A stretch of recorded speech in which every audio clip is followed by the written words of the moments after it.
अस्सलाम वालेकुम स्टूडेंट्स। तो हमारा नया लेक्चर आ गया है जो कि है topic drawbacks of Rutherford model. बहुत शॉर्ट टॉपिक है, छोटी सी टॉपिक है, ठीक है। तो इसको हम एक वीडियो में डिस्कस करेंगे, फिर इसके बाद जो है हमारा आएगा बोहर मॉडल एटम, ठीक है। तो हम उस पर फिर डिस्कशन करेंगे लॉन्ग। तो समझते हैं कि ड्रॉबैक्स क्या होते हैं रदरफोर्ड मॉडल के। तो रदरफोर्ड मॉडल को एक बार क्विक रिवीजन हम लोग कर लेते हैं। रदरफोर्ड मॉडल क्या कहता है, देखिए लास्ट लेक्चर्स में हमने पढ़ा कि रदरफोर्ड मॉडल ने बताया कि electrons around the nucleus revolve करते हैं, ठीक है। ये बातें उन्होंने कही थी, स्पेस होता है, ये सारी चीज़ें। तो उनमें कुछ मेजर फ्लॉज थे। जैसे सबसे पहली बात कि ये जो मॉडल था इनका, ये एक्सप्लेन नहीं कर रहा था स्टेबिलिटी, ठीक है। Does not explain the stability of atom. Stability of atom का मतलब देखिए, इसको समझने के लिए हमको थोड़ा सा कुछ और भी बातें जाननी पड़ेंगी। कैसे नहीं एक्सप्लेन कर रहा था स्टेबिलिटी, सबको पता है। इन्होंने कहा कि इलेक्ट्रॉन जो होता है रिवॉल्व करता है अराउंड द न्यूक्लियस, जैसे प्लैनेट्स करते हैं सन के अराउंड। सन होता है उसके अराउंड प्लैनेट्स करते हैं, उसी तरह से ये भी करता है। तो इसका मतलब कि इसके ऊपर जो है Newton's law of gravitation apply होना चाहिए था, ठीक है।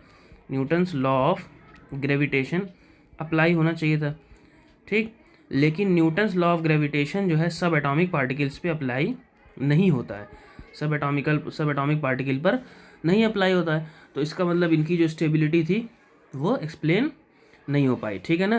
कि घूम रहा है तो क्यों घूम रहा है, कैसे घूम रहा है, मतलब बेसिकली उन्होंने कहा तो कि सन जिसके अराउंड जैसे प्लैनेट्स घूमते हैं वैसे ही इलेक्ट्रॉन्स भी घूमते हैं न्यूक्लियस के अराउंड, लेकिन जो न्यूटन्स का लॉ है वो उसके ऊपर अप्लाई नहीं होता है सब एटॉमिक पार्टिकल्स पे, इसलिए ये इनका पहला फेलियर था, ठीक है। दूसरी बात, इन्होंने ये, अगर हम इलेक्ट्रोमैग्नेटिक वेव थ्योरी के बारे में पढ़ें, ठीक है, तो इलेक्ट्रोमैग्नेटिक वेव थ्योरी में क्या था कि जब कोई पार्टिकल मूव करता है, ठीक है, जब कोई पार्टिकल क्या करता है, मूव करता है, तो वो एनर्जी लूज़ करता है, ठीक है। पार्टिकल अगर रिवॉल्व करता है या मूव करता है तो वो एनर्जी क्या करेगा, लूज़ करेगा, ठीक है, एनर्जी लूज़ करेगा। तो अगर मान लीजिए कि ये इलेक्ट्रॉन इस ऑर्बिट पर रिवॉल्व कर रहा है यहाँ पे, तो वो धीरे धीरे एनर्जी लूज़ करेगा, तो वो force of attraction towards nucleus की तरफ धीरे धीरे जाके इलेक्ट्रॉन जो है क्या होगा, न्यूक्लियस से या प्रोटॉन से जाके चिपक जाएगा, जिसकी वजह से होगा क्या, उसका एग्जिस्टेंस ख़त्म हो जाएगा। लेकिन ऐसा नहीं होता है, ठीक है। तो ये भी बात वो एक्सप्लेन नहीं कर पाए थे कि ऐसा क्यों होता है कि वो, ठीक है ना, पार्टिकल जब मूव कर रहे होते हैं तो एनर्जी लूज़ करते हैं, लेकिन ऐसा क्यों एटम में नहीं होता है, इसके बारे में वो एक्सप्लेन नहीं कर पाए थे, ठीक है। अगर हम तीसरी बात करें तो उन्होंने स्पेक्ट्रा ऑफ एलिमेंट्स नहीं एक्सप्लेन किया था, ठीक है। स्पेक्ट्रा ऑफ एलिमेंट्स, जैसे हमने देखा कि स्पेक्ट्रम जो है बहुत पहले डिस्कवर हुआ था, बाद में इनका मॉडल आया था। तो क्यों कोई एलिमेंट्स जो हैं अलग अलग स्पेक्ट्रम दिखाते हैं, इसके ऊपर उन्होंने कोई भी बात नहीं की थी, ठीक है ना।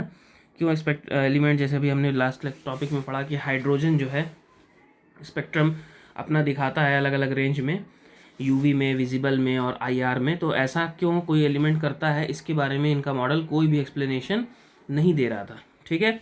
उसके बाद चौथी और आखिरी बात जो ये थी कि वो डिस्ट्रीब्यूशन ऑफ इलेक्ट्रॉन को एक्सप्लेन नहीं कर रहे थे, ठीक है ना। डिस्ट्रीब्यूशन ऑफ इलेक्ट्रॉन्स मतलब, डिस्ट्रीब्यूशन ऑफ इलेक्ट्रॉन्स का मतलब क्या हुआ कि कहाँ पर कितने इलेक्ट्रॉन, जैसे मान लीजिए कि सपोज़ करिए यहाँ पे 2 हैं कि 3 हैं, 4 हैं, ये इलेक्ट्रॉन का जो डिस्ट्रीब्यूशन है इसके बारे में इनका मॉडल कोई बात नहीं कर रहा था।